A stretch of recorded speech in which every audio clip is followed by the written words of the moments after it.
स्वागत है आपको सभी का। तो हम लोग सेकंड सेशन में आ चुके हैं। शब्द माइक 70 चल रहा है। सेशन की शुरुआत करना चाहूंगा। हमारे साथ जुड़े हुए हैं लव कुमार जी। सर, स्वागत है आपका शब्द माइक की जॉलियस। नमस्ते सभी को। मेरी कविता का शीर्षक है उत्साह।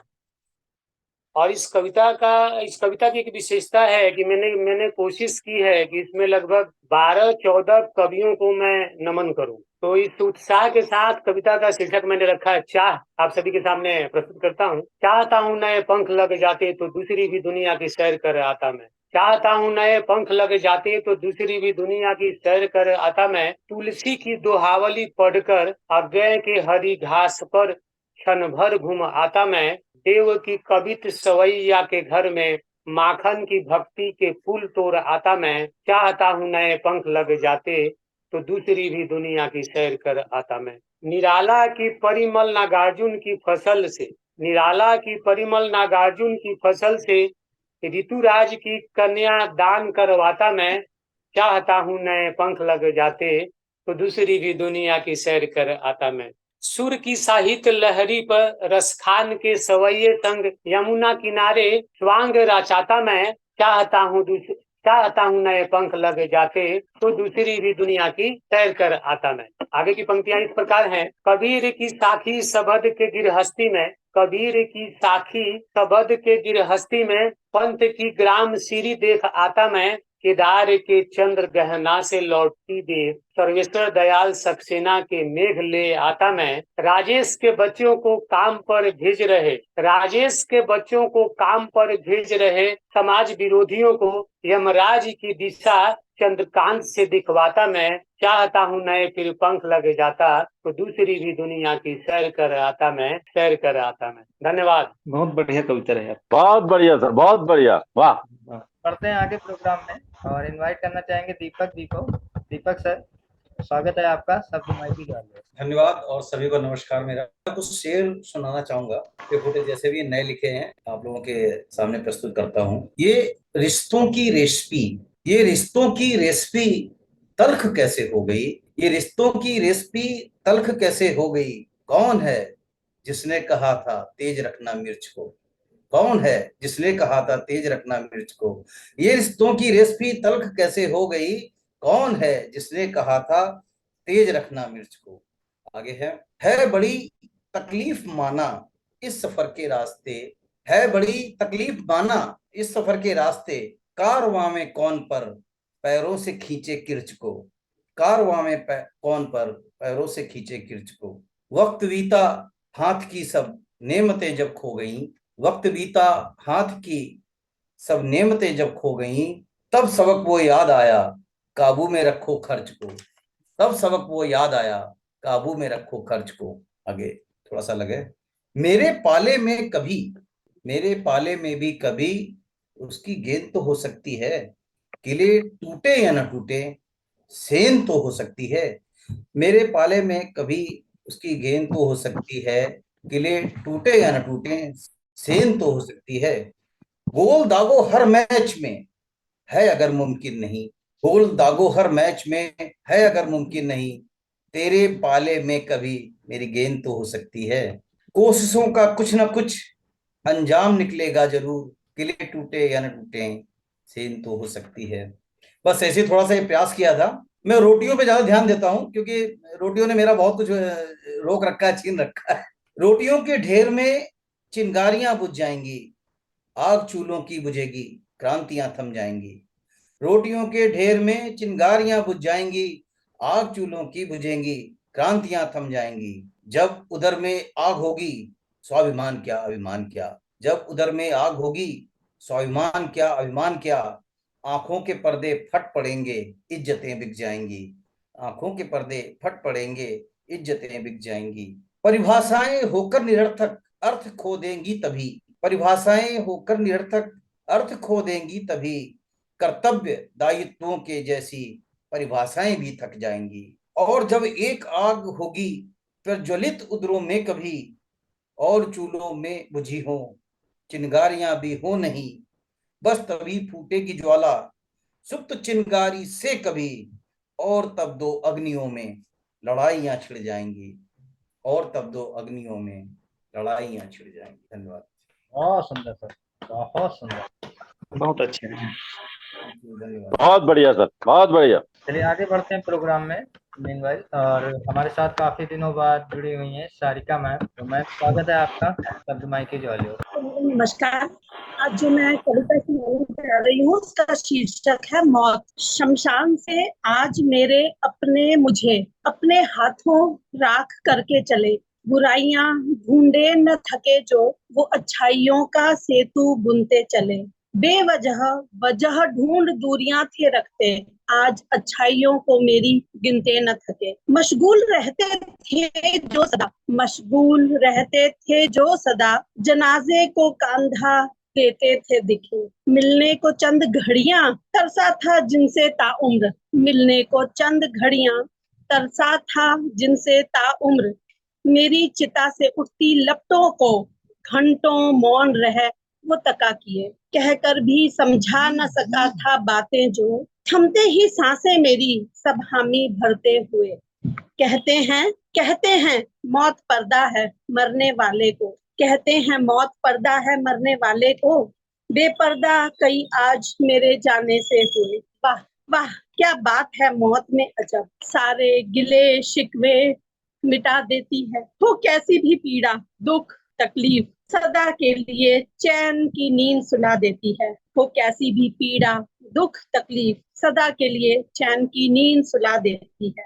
किस्सा यह नहीं आज का है, यह तो सदियों से ऐसा ही चला आया है। मौत ने ही हर एक शख्स को आखिर में, मौत ने ही हर शख्स को आखिर में अच्छा सबकी नजर में बनाया है, अच्छा सबकी नजर में बनाया है। धन्यवाद। बहुत बढ़िया मैडम, बहुत बढ़िया। बहुत अच्छी परफॉर्मेंस, बहुत बेहतरीन अच्छा पंक्तियां बनाया हैं। आपने मौत को। यथार्थ को प्रस्तुत कर रही हैं, जो हर व्यक्ति की भावना है और अंत में जो दिखता है उसका आपने बहुत सजीव चित्रण किया है। अद्भुत। प्रोग्राम को आगे बढ़ाना चाहेंगे, मैं इनवाइट करना चाहूंगा, हमारे साथ जुड़े हुए हैं जितेंद्र कुमार साहू जी। सर स्वागत है आपका, शब्द माइक की ज्वाली। मंच पर आसीन सभी कवियों को मेरा नमस्कार। आज मेरी जो पहली कविता है वो पर्यावरण से संबंधित है। शीर्षक है जरा सर उठा देख ले, कितने बर्बाद कर चुके पाप का घड़ा भर चुके, कितने बर्बाद कर चुके पाप का घड़ा भर चुके, गिनती में है सर्वेक्षण देख ले, जरा सर उठा देख ले। तुम्हारा सभ्य रूप अच्छा, तुम्हारा सभ्य रूप अच्छा, पर प्रकृति को कर रही घिनौना, पाउच पॉलीथीन फेंक ले, जरा सर उठा देख ले, जरा सर उठा देख ले। विनाश के कगार पर खड़ी बाढ़ सूखा गर्मी पीछे पड़ी, विनाश के कगार पर खड़ी बाढ़ सूखा गर्मी पीछे पड़ी, सांस भर कर देख ले, जरा सर उठा देख ले। नींद ले रहे हो सुख से, नींद ले रहे हो सुख से, सपने देख रहे हो भूल से, पिघलती बर्फ जमीन न डुबा ले, जरा सर उठा देख ले, जरा सर उठा देख ले। कुछ ही दिनों रुका अस्तित्व, कुछ ही दिनों रुका अस्तित्व, फिर धैर्य खो जाएगा, जरा आंख भर देख ले, जरा सर उठा देख ले, जरा सर उठा देख ले। अब अंतिम पंक्ति देखिएगा। कोई काम अब निशुल्क कर, क्यों मर रहे हो शुल्क पर, हवा पानी मिट्टी देख ले, जरा सर उठा देख ले, जरा सर उठा देख ले। ये तो मेरी पहली कविता रही है। अब इसके बाद अभी शर्मा और अन्य साथियों ने उदासी इंसानियत पर कुछ कविताएं सुनाई हैं, बिल्कुल मिलती जुलती वैसी। मैं कुछ चंद लाइन पढ़ रहा हूँ। हकीकत है कि पढ़ नहीं सकते, हकीकत है कि पढ़ नहीं सकते, जीवन को आप गढ़ नहीं सकते, चक्रवात कम कर नहीं सकते, चक्रवात कम कर नहीं सकते, सारी कायनात बदल नहीं सकते, कुछ पल ठहर नहीं सकते, कुछ पल ठहर नहीं सकते, वजूद सामना कर नहीं सकते, एक चेहरे बन नहीं सकते, एक चेहरे बन नहीं सकते, मुखौटा बिन रह नहीं सकते, मुखौटा बिन रह नहीं सकते। आज बीज बो नहीं सकते, आज बीज बो नहीं सकते, कल फसल काट नहीं सकते, निशा दो के हो नहीं सकते, निशा दो के हो नहीं सकते, चंपा चमेली हो नहीं सकते, चंपा चमेली हो नहीं सकते। जो सपने बुन नहीं सकते, जो सपने बुन नहीं सकते, वो मूर्ति गढ़ नहीं सकते, वो मूर्ति गढ़ नहीं सकते। और अंतिम पंक्ति देखिएगा। हौसले बुलंद कर नहीं सकते, हौसले बुलंद कर नहीं सकते, बिन पर उड़ नहीं सकते, बिन पर उड़ नहीं सकते। तो ये तो रहा मेरा आज का दो कविता। बहुत सुंदर सर, बहुत सुंदर परफॉर्मेंस दोनों कविताओं की। बहुत बढ़िया सर, बहुत बढ़िया। और इनवाइट करना चाहेंगे रामवृक्ष सर को। सर स्वागत है आपका, शब्द माई की जालियों। जी सर, बहुत बहुत धन्यवाद सर जी। एक छोटी सी रचना आप लोगों के लिए पढ़ता हूँ सर, जैसा भी हो प्रतिक्रिया बताइएगा। कि निज पथ से विचलित हो जाऊं, निज पथ से विचलित हो जाऊं, यह मुझको स्वीकार नहीं। पहन बेड़ियां पग में अपने, झुकने को तैयार नहीं, झुकने को तैयार नहीं। यह रचना लगभग उन सभी व्यक्तित्व के लिए है जो अपने पथ पर आगे बढ़ने के लिए, वो देश के लिए हो, समाज के लिए हो, या अपने परिवार के लिए हो, या किसी लक्ष्य उद्देश्य के लिए हो। मैं समझता हूँ सभी के लिए है कि हम अपने लक्ष्य को कैसे पाएं, या अपने देश के प्रति कैसे अपने जानों की बाजी लगा करके लोगों ने न्यौछावर कर दिया अपने आप को। उन सभी के लिए वो कैसे असत्य को स्वीकार नहीं कर सकते हैं, आइए रचना के माध्यम से समझते हैं। कि निज पथ से विचलित हो जाऊं, यह मुझको स्वीकार नहीं। पहन बेड़िया पग में अपने, झुकने को तैयार नहीं, झुकने को तैयार नहीं। देख नीर बहती आंखों में, क्रोध शीर्ष चढ़ जाता है। आंख मूंद कैसे सह जाऊं, सहन नहीं हो पाता है। लूटे अस्मिता ठीक सामने, क्या मुझ पे धिक्कार नहीं। निज पथ से विचलित हो जाऊं, यह मुझको स्वीकार नहीं, यह मुझको स्वीकार नहीं। लाखों पीड़ित वंचित शोषित रोते हूँ चिल्लाते हो, भूखे प्यासे दिनों दिनों तक जीते हूँ मर जाते हो। देख देख सुन सुन कर ये सब, भर दूं कैसे फुफकार नहीं। निज पथ से विचलित हो जाऊं, यह मुझको स्वीकार नहीं, निज पथ से विचलित हो जाऊं, यह मुझको स्वीकार नहीं। पथ पर बांधा हो जितने भी, मुश्किल या आसान भले, मैं सह लूं, मैं सह लूंगा हंसते हंसते, या रो दूंगा पांव तले। संघर्षों से लड़ ना पाऊं, मैं इतना लाचार नहीं।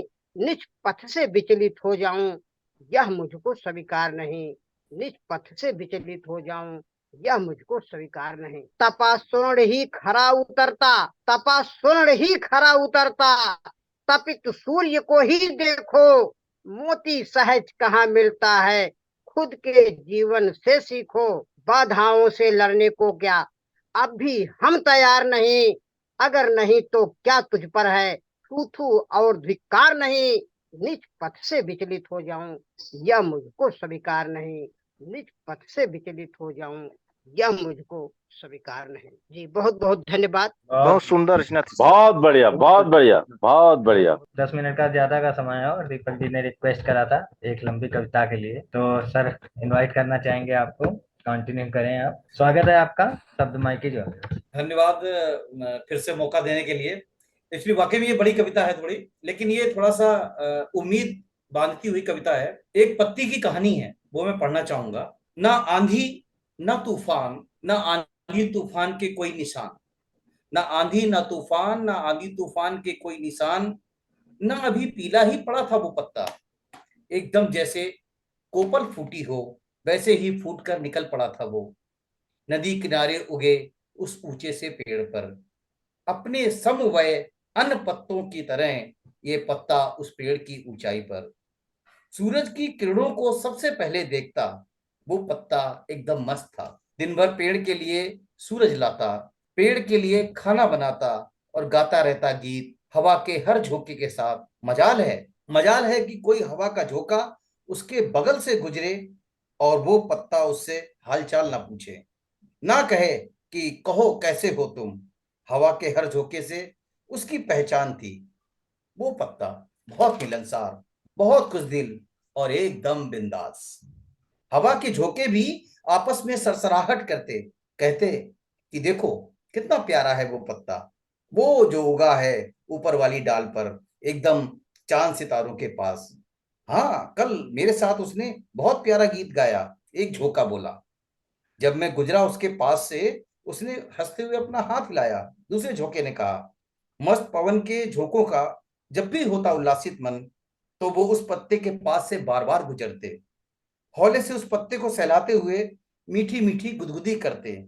पत्ता खिलखिलाकर खूब हंसता और पवन के झोंकों को प्रत्युत्तर में आनंदित करता।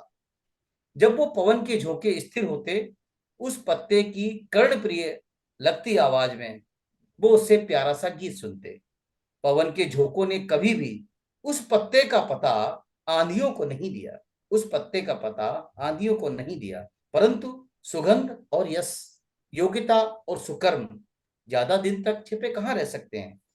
आंधियों को बहुत उत्सुकता थी कि वो भी सुने उस मशहूर पत्ते से वो कर्णप्रिय प्रसिद्ध गीत, परंतु पवन के झोंकों का मना करने का कारण वो आंधियां कभी समझ ना पाई। लिहाजा एक दिन आंधियां पहुंच गईं उस पत्ते के गीत को सुनने, और उस पत्ते का गीत सुनने के लिए जितना मधिर होना चाहिए, जितना शांत होना चाहिए, मस्त मधुर पवन के झोंकों की तरह, उतना संतोष आंधियों में कहा। उनके स्वयं के शोर में आंधियां कहाँ सुन पाती उस पत्ते का मधुर गीत।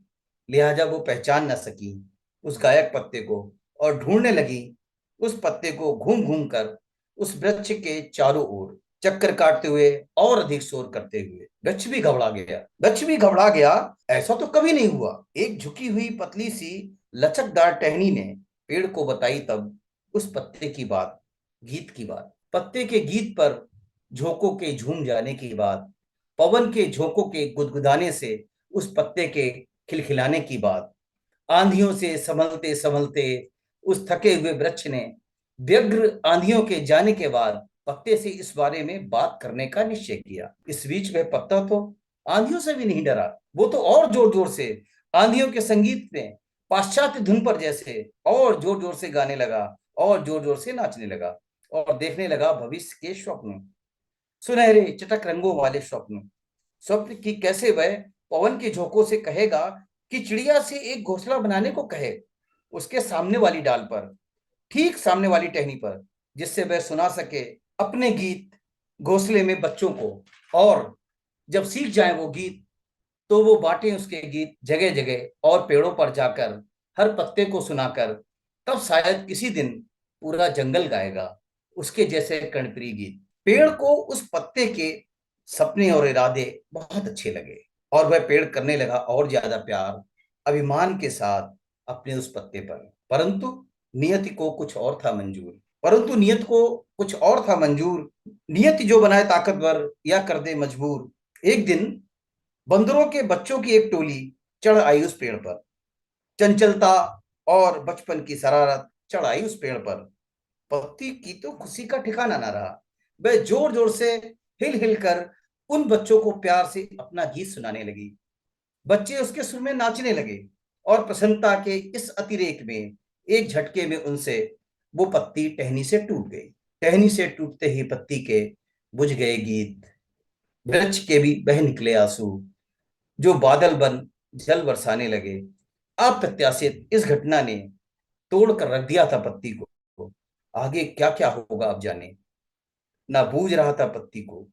नीचे गिरते गिरते ही वो पीली पड़नी शुरू हो गई।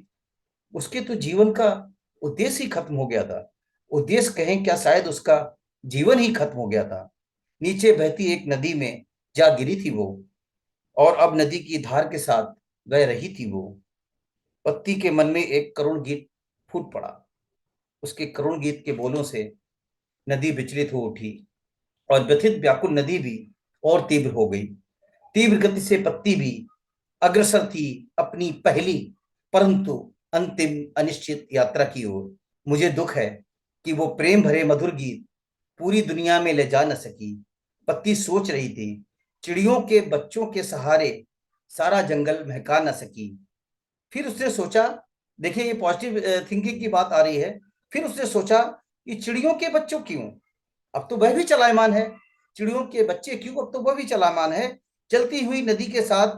तो जब तक जीवन है तब तक आस है। तो जब जीवन है वह मधुर गीत ही गाएगी। मरने की बेला से पहले वह हरगिज न मर जाएगी। पत्ती ने फिर वही आशा भरे उम्मीद भरे मधुर गीत गाने शुरू किए। उसका व्याकुल मन अब शांत था। नदी की व्याकुलता भी शांत हो गई थी और वह भी शांत हो गई थी। तभी एक मेंढक ने और कुछ झिंगुरों ने गाना शुरू कर दिया, पत्ती के स्वर में उसका मधुर गीत। पत्ती फिर से खुश थी। मस्त पवन के झोंके भी तभी गुजर रहे थे उधर से। पहचान कर उन्होंने कहा, देखो ये तो अपनी वही पत्ती है। अब तो वो भी अपना सुर मिला चुके थे। पूरा जंगल अब एक ही गीत गा रहा था, उल्लास भरा, उमंग भरा, आशावान गीत। तभी उस पत्ती पर आ गिरी एक चींटी, जो बोली, सुनो पत्ती, तुम्हारा धन्यवाद। सुनो पत्ती, तुम्हारा धन्यवाद। इतना सब कुछ हो जाने पर भी, लगभग लगभग सब कुछ खो जाने पर भी तुमने हिम्मत नहीं खोई, तो मुझ में भी उपजी ऊर्जा नहीं। तुम्हारी तरह ओ पत्ती, मेरा पूरा परिवार पेड़ पर ही रह गया, सिर्फ मैं ही गिरी। और देखो, मैं पानी पर नहीं, तुम्हारे ऊपर गिरी। तो अब एक उम्मीद है कि शायद कोई किनारा मिले, और जब मिलेगा किनारा तो मैं सुरक्षित निकल सकूंगी।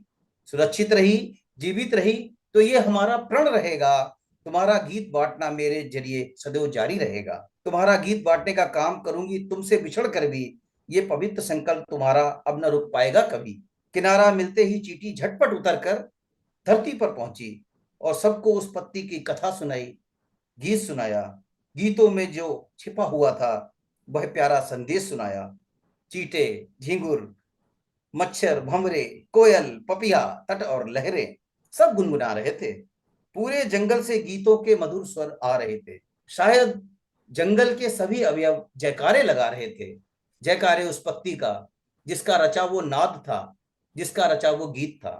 परंतु वो पत्ती धीरे धीरे अपना चटक चमकीला हरा रंग खो रही थी।